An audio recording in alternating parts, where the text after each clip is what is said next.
So hello everybody, welcome to my YouTube channel. और बहुत बहुत स्वागत करता हूं मैं आपका। और आज मैं आपके लिए लाया हूं एक नया वीडियो। और वो नया वीडियो काय के ऊपर है, ग्रेजुएशन के मतलब कि थर्ड ईयर के जो स्टूडेंट्स हैं उनको फाउंडेशन कोर्स में एक सब्जेक्ट है, वो है आपका डिजिटल अवेयरनेस साइबर सिक्योरिटी। तो ये एक नया आपके लिए सब्जेक्ट है और इस सब्जेक्ट के ऊपर काफ़ी सारे स्टूडेंट्स ने मेरे को मैसेज करके मुझसे बोला कि सर और ऐसे ओरली भी बोला कि सर इसके ऊपर जो है ये थोड़ा सा नया और डिफरेंट सब्जेक्ट हमारे लिए लग रहा है हमको।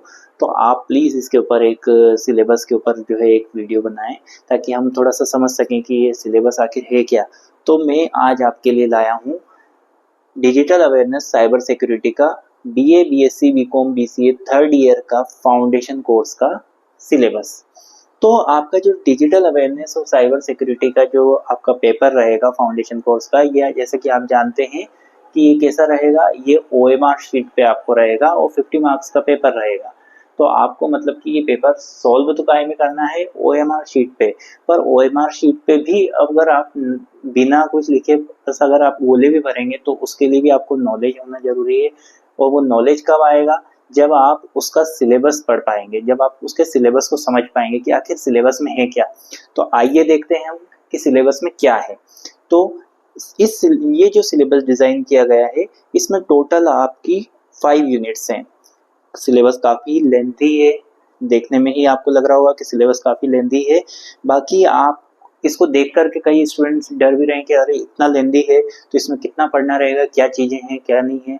तो वो मैं आपको बताता हूँ, काफ़ी इजी है ये। आपको बस देखने में लेंथी लग रहा है पर आप इन सब चीज़ों से कहीं ना कहीं जुड़े हुए हैं तो ये आपको बहुत इजी लगेगा, थोड़ा सा समझना पड़ेगा। तो आइए शुरुआत करते हैं कि यूनिट 1 में आपको क्या पढ़ना रहेगा। तो यूनिट वन में या यूनिट फर्स्ट में आपको पढ़ना रहेगा कंप्यूटर और वेब टेक्नोलॉजी क्या होती है। तो आपको सबसे पहले तो ये मालूम होना चाहिए कि नॉर्मली हम सभी जानते हैं कि आखिरकार कंप्यूटर क्या होता है और वेब टेक्नोलॉजी क्या होता है, कि ऑनलाइन जो है कैसे हम जो है किसी भी डेटा को मतलब सर्च करते हैं, कैसे सारी चीज़ें होती है वो तो हम जानते ही है, बहुत बेसिक सी चीज़ है। उसके बाद में कंप्यूटर एंड वेब टेक्नोलॉजी का एक ओवरव्यू या अवलोकन करना है हमको पूरा, एक अपने को कि आखिरकार कंप्यूटर टेक्नोलॉजी होती क्या है। उसके बाद में हम आगे बढ़ेंगे साइबर स्पेस का आर्किटेक्चर। साइबर स्पेस का आर्किटेक्चर मतलब कि क्या है कि जब कभी भी कोई नेट फैसिलिटी अवेलेबल होती है तो वो जब हम मोबाइल है या कंप्यूटर है उस पर हम कुछ भी सर्च करते हैं तो कहीं ना कहीं सर्च इंजन पे जब हम सर्च करते हैं तो एक वो एक लाइन वाइज जो है एक लिंक बनती जाती है। तो वो लिंक कैसे बनती है, वो आर्किटेक्चर कैसा रहता है, उसके बारे में हमको जानकारी प्राप्त करनी रहेगी। वर्ल्ड वाइड वेब, www, आप जैसे कि जब भी कुछ सर्च करते तो पहले लिखा था www, तो उसका फुल फॉर्म होता है वर्ल्ड वाइड वेब। और उसके बारे में आपको जानना है कि वर्ल्ड वाइड वेब क्या होता है, इंटरनेट का आगमन कैसे हुआ, फिर डेटा ट्रांसफर और गवर्नेंस के लिए इंटरनेट इंफ्रास्ट्रक्चर क्या होता है, और इंटरनेट और समाज कैसे जुड़ा हुआ है। तो इसका मतलब ये है कि डाटा एक जगह से दूसरी जगह कैसे ट्रांसफर होता है, फिर बाद में जो है ई गवर्नेंस की कैसे चलती है या गवर्नेंस उससे कैसे चलती है, इसके बारे में आपको जानना रहेगा। और इंटरनेट का एक इंफ्रास्ट्रक्चर कैसा रहता है, किसी भी चीज़ का एक इंफ्रास्ट्रक्चर रहता है।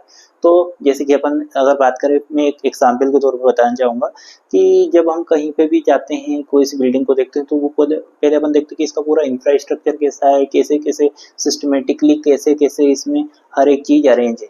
उसी तरीके से आपको इसके बारे में भी पढ़ना रहेगा कि इंटरनेट क्या होता है और कैसे डेटा ट्रांसफ़र होता है, कैसे जो है और गवर्नेंस के लिए इंटरनेट का एक जो स्ट्रक्चर बना हुआ है वो कैसे बना हुआ होता है। उसके बाद में आपको पढ़ना रहेगा इंटरनेट का उपयोग। तो आप सभी जानते हैं इंटरनेट का क्या उपयोग है। अभी हम जो एक दूसरे से इंटरेक्ट कर पा रहे हैं ये भी इंटरनेट के माध्यम से ही कर पा रहे हैं। तो यही मैं बताना चाहूँगा कि इसमें आपसे जो इसका फर्स्ट यूनिट का जो सेकंड पार्ट रहेगा वो इंटरनेट के उपयोग के बारे में है कि वेब ब्राउज़र क्या होता है, सर्च इंजन क्या होता है, चैटबॉट्स क्या होता है, वेबसाइट क्या होती है, पोर्टल क्या होता है। जैसे आप सर्च करें एमपी ऑनलाइन पोर्टल या कोई सा भी पोर्टल सर्च करते हैं, उसके बाद में ईमेल के बीच अंतर, ईमेल अकाउंट कैसे खोलते हैं, मेल कैसे, पहले तो ईमेल अकाउंट बनाना पड़ता है, फिर मेल कैसे अपन भेजते हैं, कैसे अपने को मेल प्राप्त होता है उसके बारे में जानकारी होनी चाहिए। कॉन्टैक्ट कैसे बनाते हैं, फोल्डर कैसे क्रिएट करते हैं अलग अलग, उनका प्रबंधन कैसे होता है, उनका मैनेजमेंट कैसे होता है, ये वाली जानकारी अपने को इसमें देखनी पड़ेगी। तो कहने का मतलब ये है कि फर्स्ट वाला जो पार्ट है वो आपको बता रहा है कि आखिरकार कंप्यूटर क्या होता है और वेब टेक्नोलॉजी क्या होती है, उसके बारे में पढ़ना है। दूसरी चीज ये पढ़ना है कि जो है एक आर्किटेक्चर, कैसा आर्किटेक्चर जो है एक साइबर स्पेस का बनता है। उसके बाद में www क्या होता है, फिर अपने को इंटरनेट का उपयोग क्या क्या होता है, वेब ब्राउजर क्या होता है, सर्च इंजन क्या होता है। तो अपन एक तरीके से देखा जाए तो ये कह सकते हैं कि जो फर्स्ट यूनिट है और साथ में हाँ फर्स्ट यूनिट में आपको ये भी पढ़ना रहेगा कंप्यूटर सिक्योरिटी के बारे में कि क्या क्या इश्यूज आते हैं प्रोटेक्शन को लेकर के। उसके बाद में एंटीवायरस, जैसे कि अपन कंप्यूटर में एंटीवायरस भी डालते हैं क्योंकि कहीं वायरस उसमें ना आ जाए, इसके लिए एंटीवायरस डालते हैं। और उसके बाद में सुरक्षित ऑनलाइन ट्रांजैक्शन अपन कैसे कर सकते हैं इसके बारे में आपको इसमें पढ़ना है। उसके बाद में इंटरनेट और डिजिटल सिक्योरिटी के बारे में पढ़ना है, डिजिटल संसाधनों के नैतिक उपयोग, ऑनलाइन आत्मसुरक्षा के उपाय कि भाई अपन ऑनलाइन कुछ ट्रांजैक्शन कर रहे हैं तो उससे हम कैसे मतलब बच सकते हैं किसी फ्रॉड से, और ये सब चीज़ें आपको इसमें रहेगी। तो आपको देखा जाए तो ये फर्स्ट जो पार्ट है इसमें एक तो कंप्यूटर के बारे में है कि कंप्यूटर आखिर क्या होता है, ये कंप्यूटर टेक्नोलॉजी क्या होती है, और उसके बाद में इंटरनेट क्या होता है, इंटरनेट से कैसे कनेक्ट किया जाता है। उसके बाद में क्या क्या सिक्योरिटी के इश्यूज आते हैं, जब हम इंटरनेट यूज़ करते हैं तो उसमें क्या क्या सिक्योरिटी के इश्यूज आते हैं। तो ये आपको कहीं ना कहीं फर्स्ट यूनिट में पढ़ना रहेगा। फिर आपकी सेकंड यूनिट आती है, तो सेकंड यूनिट में आपको क्या पढ़ना रहेगा, digital payment and e commerce. तो डिजिटल पेमेंट और ई कॉमर्स मतलब कि आप नाम से मालूम पड़ रहा है कि डिजिटली कैसे जो है आप पेमेंट एक जगह से दूसरी जगह ट्रांसफर करते हैं, वापस लेते हैं, या फिर ई कॉमर्स मतलब कि आप कैसे बिजनेस में जो है कैसे बिजनेस करते हैं, ऑनलाइन बिजनेस कैसे करते हैं। तो ऑनलाइन बिजनेस और इन सब चीज़ों के बारे में बात है। तो पहले तो हम बात करेंगे कि आपने जैसे बैंक में गए होंगे, आपने बैंक में देखा होगा, बैंक में नहीं गए तो किसी कियोस्क में गए होंगे, तो कैसे जो है NEFT होता है जिसको हम कहते हैं नेशनल इलेक्ट्रॉनिक फंड ट्रांसफर, फिर RTGS कैसे होता है जिसको हम कहते हैं रियल टाइम ग्रॉस सेटलमेंट, फिर IMPS ऐसे होता है इमीडिएट पेमेंट सर्विस। फिर आपको डिजिटल फाइनेंशियल टूल्स के बारे में कि भाई वन टाइम पासवर्ड आता है, आपको OTP कहते हैं जिसको आप, तो उसके बारे में पढ़ना रहेगा OTP क्या होता है। फिर क्यूआर आप स्कैन करते हैं, किसी को पेमेंट करने के लिए भी QR कोड का यूज़ करते हैं, तो वो क्या होता है। फिर UPI पेमेंट, ऑनलाइन ट्रांजैक्शन में जरूरत पड़ती है UPI पेमेंट। AEPS आधार एनेबल्ड पेमेंट सिस्टम की भाई आधार कार्ड के नंबर से जो है, और थंब रिकॉग्नाइजेशन से हम किस तरीके से जो है ऑनलाइन ट्रांजैक्शन कर सकते हैं। उसके बाद में unstructured supplementary service data USSD का कैसे यूज़ करते हैं, कार्ड से हम कैसे पेमेंट करते हैं। उसके बाद में ई वॉलेट का कैसे इस्तेमाल करते हैं। POS पॉइंट ऑफ सेल मतलब कि जैसे कि वो आपने देखा होगा कि जैसे आप कहीं ऑनलाइन कहीं आपने मतलब किसी मॉल में गए तो वहाँ पे आपको जो है पेमेंट करना है, तो कई बार क्या होता है एक तो छोटी सी मशीन देते हैं जिसमें कार्ड लगा करके पेमेंट करते हैं। कई बार क्या होता है एक छोटी सी मशीन रहती है जिसमें वो QR बना हुआ रहता है और नीचे पेमेंट लिखा रहता है कि हाँ इतने रुपए का हुआ है, तो वो वाला सिस्टम। तो ये इस तरीके की चीज़ें जो है आपको इसके एक पार्ट में पढ़नी रहेगी। उसका जो दूसरा पार्ट रहेगा ई कॉमर्स का, तो इसमें ई कॉमर्स की सुरक्षा के तत्व, उसके बाद में आपका ई कॉमर्स संबंधी खतरे, तो ई कॉमर्स से संबंधित क्या क्या खतरे हो सकते हैं। उसके बाद में security based practices, online bill payment, online अपन कैसे बिल का पेमेंट करते हैं। उसके बाद में ऑनलाइन बिल पेमेंट जैसे कि आप DTH का करते हैं। उसके बाद में आप जैसे मोबाइल का मान लीजिए डाटा का बिल करना है अपने को पेमेंट, या फिर अपने को जो पॉलिसीज़ का बिल पेमेंट करना है। उसके बाद में आगे बढ़ते हैं तो digital payment related fraud and preventive measures, तो मतलब कि अगर डिजिटल पेमेंट अपन ने करा और कोई फ्रॉड हो गया अपने साथ में, तो उसके बारे में भी जानकारी हमें होनी चाहिए। RBI guidelines and provisions of payment settlement act 2007, तो RBI के क्या नियम है किसी भी पेमेंट को लेकर के कई बार क्या होता है, पेमेंट अपन ने किया, अटक गया, कहीं आया नहीं, तो रिजर्व बैंक ने जो है वो क्या गाइडलाइन बनाई हुई है जिससे कि वो उस चीज़ को हम सेटल कर सके। उसके बाद में तीसरी जो यूनिट रहेगी वो ई गवर्नेंस सर्विसेज के ऊपर रहेगी। तो ई गवर्नेंस सर्विसेज मतलब कि गवर्नमेंट की जो सर्विसेज हैं उसको हम किस तरीके से जो है इस्तेमाल कर सकते हैं। तो मतलब कि गवर्नमेंट की जो ऑनलाइन सर्विसेज के बारे में बात हो रही है यहाँ पे। तो ऑनलाइन सर्विसेज की अगर बात करें तो जैसे कि आप देख रहे हैं कि रेलवे रिजर्वेशन, पासपोर्ट के लिए अप्लाई करना है अपने को, ई हॉस्पिटल, उसके बाद में एक उमंग ऐप आती है। उमंग ऐप जो है एक ऐप होती है जो कि आप मोबाइल में आप उसको जो है डाउनलोड कर सकते हैं और उससे जो है आप गवर्नमेंट की अलग अलग जो सेवाएं हैं उसके बारे में जानकारी प्राप्त कर सकते हैं। उसके बाद में जो है आपका भारत का पोर्टल जो कि mp-government.in जो पोर्टल आप जब भी गवर्नमेंट की उनकी स्कीम्स को लेकर के सर्च करते हैं या पोर्टल को सर्च करते हैं तो mp.mygovernment.in पे जाते हैं। उसके बाद में आगे बढ़ते हैं तो इसमें आप अगला जो सेक्शन है वो है डिजी लॉकर का। तो डिजी लॉकर मतलब की विशेषताएं, लाभ, एकेडमिक बैंक। डिजी लॉकर जो है एक तरीके से देखा जाए तो आपने सुना होगा इसके बारे में, अभी रिसेंटली बहुत ज़्यादा इस चीज़ के बारे में बात हो रही है। तो डिजी लॉकर जो है आपका, इसमें आप विभिन्न प्रमाण पत्रों और मार्कशीट को रजिस्टर करना, ये एक्सेस करना, ये प्राप्त कर सकते हैं। तो डिजी लॉकर में अगर आप अपनी जो मार्कशीट्स हैं और ये सब चीज़ों को एक तरीके से सेफली उसमें रख सकते हैं। उसके बाद में एबीसी आईडी।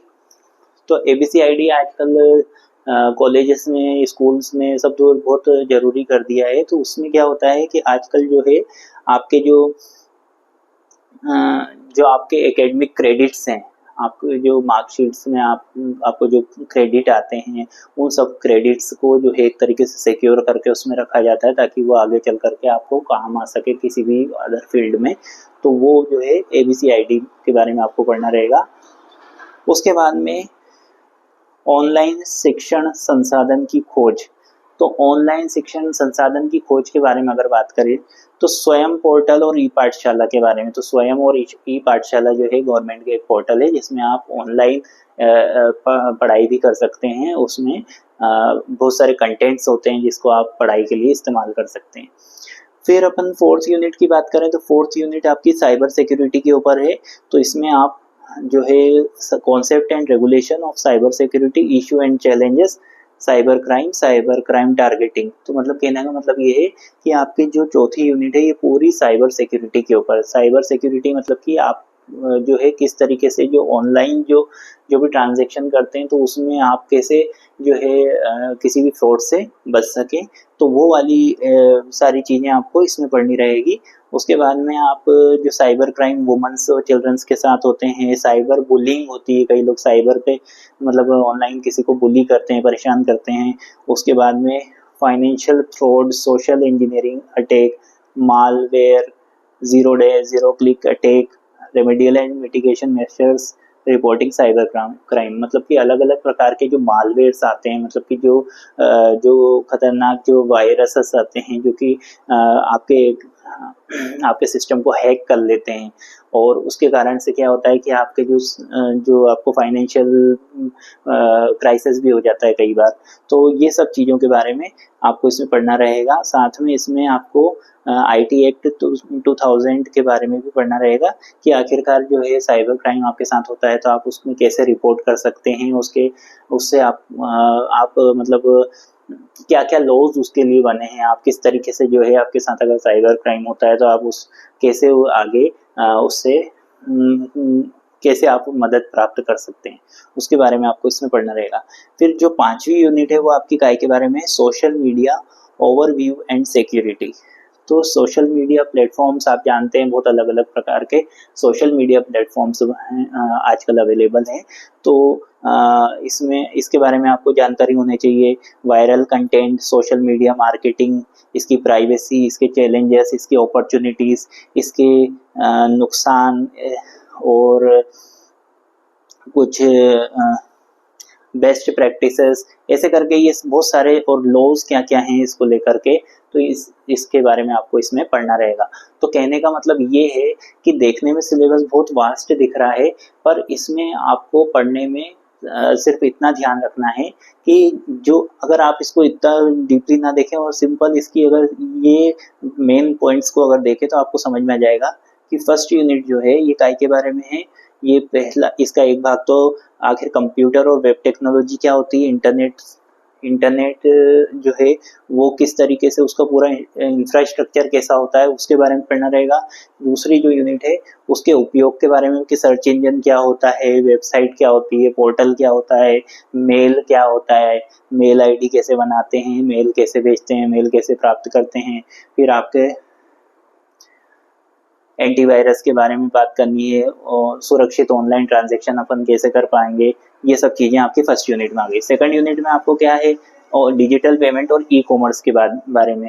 तो डिजिटल पेमेंट, हम डिजिटली कैसे पेमेंट करते हैं, कौन कौन से तरीके से हम जो पेमेंट करते हैं, ये आपको फर्स्ट भाग में है। दूसरे भाग में जो है आपको ई कॉमर्स के बारे में है कि भाई अपन ऑनलाइन जो है किस तरीके से शॉपिंग करते हैं और किस तरीके से पेमेंट करते हैं, वो सारी चीज़ें इसमें हैं। फिर आपकी तीसरी जो यूनिट है ये ई गवर्नेंस के बारे में। ई गवर्नेंस का मतलब क्या हुआ कि गवर्नमेंट की सर्विसेज किस तरीके से जो है ऑनलाइन सर्विसेज को हम यूज़ कर सकते हैं, वो जो है ई गवर्नेंस के बारे में आपका ये है। फोर्थ यूनिट जो है वो साइबर सिक्योरिटी के बारे में, तो साइबर क्राइम से कैसे बचा जा सके वो सारी चीज़ें आपको इसमें पढ़नी रहेगी। उसके बाद में पांचवी यूनिट है वो सोशल मीडिया के बारे में कि सोशल मीडिया आखिर क्या होता है, इसमें क्या क्या इसके चैलेंजेस हैं, क्या इसकी अच्छाई है, क्या इसके डीमेरिट्स हैं, वो सब इसमें आपको पढ़ना रहेगा। तो ये जो है एक तरीके से हम देखा जाए तो ये वाला जो पेपर है इसमें आपको कंप्यूटर के बारे में पढ़ना है, इंटरनेट के बारे में पढ़ना है, साइबर सिक्योरिटी के बारे में पढ़ना है और डिजिटली क्या अवेयरनेस आपके अंदर होनी चाहिए, वो सारी चीज़ों के बारे में आपको इस पेपर में पढ़ना रहेगा। तो आज के लिए सिर्फ इतना ही, और ये सिलेबस अच्छे से आप तैयार कीजिए। ऑनलाइन आपकी एग्ज़ाम आपका जो है OMR शीट पे जो है इसका एग्ज़ाम रहेगा और आपको अच्छे से डिटेल में इसके बारे में पढ़ना रहेगा। और आई होप कि आपको ये जो सिलेबस है बहुत अच्छे से समझ में आया और आगे आने वाले समय में और अच्छे अच्छे वीडियोस अपन लाने वाले हैं।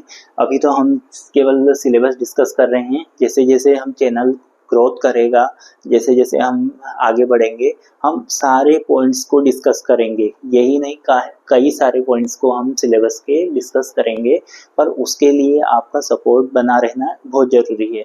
देखा जा रहा है कि आप लोग वीडियोस देख तो रहे हैं पर प्रॉब्लम ये हो रही है कि आप चैनल को सब्सक्राइब नहीं कर रहे हैं।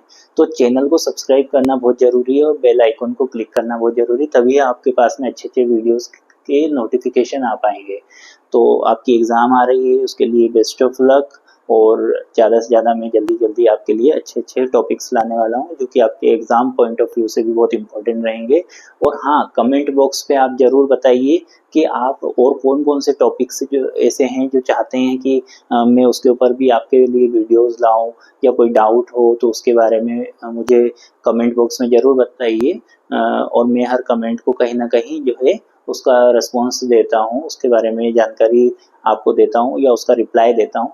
तो मैं आपके कमेंट्स का भी वेट करूँगा। तब तक के लिए थैंक यू, धन्यवाद।